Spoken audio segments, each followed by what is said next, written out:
Hello दोस्तों, यहाँ पे हम आज बात करेंगे संबंधबोधक अव्यय की, मतलब प्रेपोजिशन की। बहुत ही मोस्ट इंपॉर्टेंट टॉपिक है। इससे रिलेटेड क्वेश्चन हमारे जो भी हिंदी के कॉम्पिटेटिव एग्जाम्स हैं इसमें पूछ लिए जाते हैं। तो यहाँ पे आज हम जानेंगे संबंधबोधक अव्यय किसे कहते हैं, इसकी डेफिनेशन क्या और इसके मुख्य कितने भेद होते हैं। चलिए बात करते हैं। सबसे पहले हम इसकी डेफिनेशन जानते हैं। तो जो अव्यय किसी संज्ञा के बाद आकर उस संज्ञा का जो संबंध है वो वाक्य के दूसरे शब्द से दिखाते हैं तो उसे हम संबंधबोधक अव्यय कहते हैं। किस तरह से कहते हैं, जैसे हमने एक उदाहरण लिया, ठीक है, वह दिन भर काम करता रहा। तो यहाँ पे जो भर शब्द दिया हुआ है ये हमारा क्या है, प्रेपोजिशन है। तो यहाँ पे कोई अव्यय है, ठीक है, तो ये भर क्या है, अव्यय है। तो किसी संज्ञा के बाद आकर, यहाँ पे जो संज्ञा मैं दी हुई है तो इसके बाद आया हुआ है। अब जो वो संज्ञा है उस संज्ञा का जो संबंध है वो वाक्य के दूसरे शब्द से दिखा रहा है। जैसे काम करता रहा तो हम पूछेंगे वह दिन भर क्या करता, वह दिन भर काम करता रहा। तो दो इधर उधर जो वाक्य दिए उनका जो संबंध बताया वो हमारा संबंधबोधक अव्यय होगा। ऐसे हम नेक्स्ट एग्जाम्पल की बात करूँ, जैसे मैं विद्यालय तक गया था, तो इसमें जो तक दिया हुआ ये क्या हमारा संबंधबोधक अव्यय है। तो इसमें जो संज्ञा के बाद आया हुआ है तो उस संज्ञा का जो संबंध है वो वाक्य के दूसरे शब्द से दिखा रहा है। ऐसी बात करूं कि मनुष्य पानी के बिना जीवित नहीं रह सकता है, तो इसमें जो मनुष्य ये क्या हमारी संज्ञा है, तो इसमें जो बिना दिया हुआ है ये हमारा संबंधबोधक अव्यय है। तो ये किस चीज़ का काम कर रहा है, तो जो दो हमारी ये संज्ञा दी हुई है, संज्ञा के बाद जो शब्द आया हुआ दोनों का संबंध बता रहा है। तो इस तरह से हमने जाना कि संबंधबोधक अव्यय क्या है और किस तरह से होता है। अब हम यहाँ पे बात करेंगे संबंधबोधक अव्यय के भेद कितने होते हैं। अर्थ की दृष्टि से अगर मैं बात करूँ तो संबंधबोधक अव्यय के निम्न भेद होते हैं। जैसे इसमें एक क्या है, कालवाचक अव्यय है, ठीक है, तो इसके एग्जाम्पल्स क्या, जैसे के अनंतर, के उपरांत, के से पूर्व, के लगभग, के से बाद।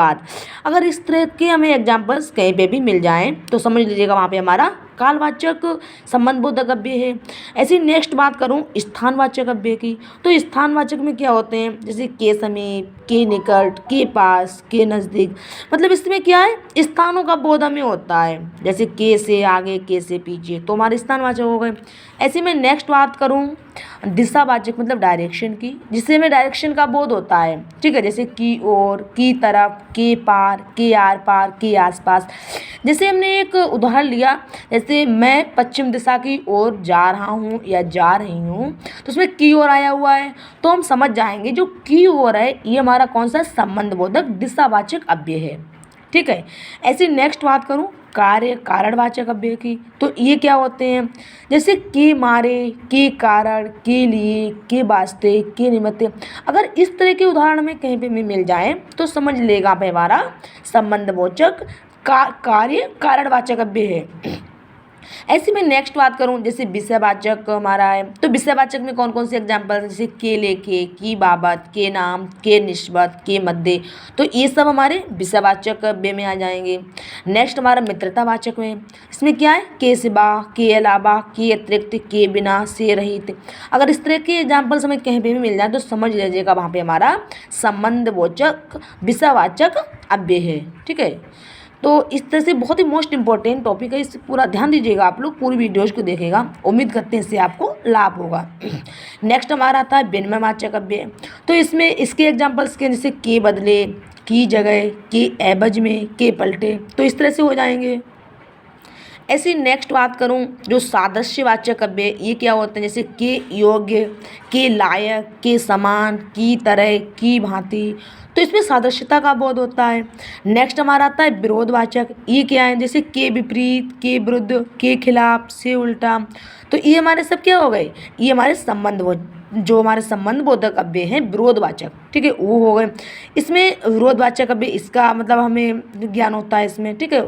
नेक्स्ट हमारा क्या है, साहचर्यवाचक में है, के साथ, के संग, के सहित, के बस में, तो ये हमारे सादृश्यवाचक अव्यय हो गए। ये सब हमारे किसके भेद हैं, संबंधबोधक जो हमारा प्रेपोजिशन है इसके मुख्य भेद हैं। ऐसे में नेक्स्ट बात करूँ संग्रहवाचक, इसमें क्या आता है, जैसे के, भर, पर्यंत, तक, समेत, लौ। नेक्स्ट हमारा तुलनावाचक है, जैसे की अपेक्षा, की बनिस्बत, के सम्मुख, के से आगे, के सामने। तो ये तो हमारी बात हुई थी संबंधवाचक जो हमारे अव्यय हैं। नेक्स्ट हम बात करेंगे रूप की दृष्टि से संबंधवाचक अव्यय के मुख्य कितने भेद होते हैं। तो इसके मुख्य 2 भेद होते हैं। कौन कौन से होते हैं? एक तो हमारा होता है मूल संबंधवाचक अव्यय और नेक्स्ट हमारा है यौगिक संबंधवाचक अव्यय। तो सबसे पहले हम जानते हैं जो हमारा मूल संबंधवाचक अव्यय है, ये मतलब क्या है मूल संबंधवाचक अव्यय, किसे कहते हैं, इसके एग्जाम्पल्स क्या हैं, किस तरह से हम जानेंगे यहाँ पे हमारा मूल संबंधवाचक अव्यय है। चलिए इसकी अब हम बात करते हैं। जैसे जो संबंधवाचक अव्यय किसी अन्य शब्द से नहीं बनाया जाता है वह मूल संबंधवाचक अव्यय कहलाता है। मतलब क्या होता है, ये किसी भी वर्ड्स की सहायता नहीं लेते हैं, खुद में स्वतंत्र होते हैं, इनका खुद का मूल रूप रहता है।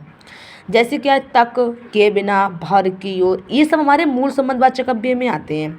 नेक्स्ट बात करूँ यौगिक संबंधवाचक अव्यय की, तो यौगिक जैसा कि इसके नाम से ही स्पष्ट है, ये किसी मतलब दूसरे वर्ड्स की सहायता लेते हैं।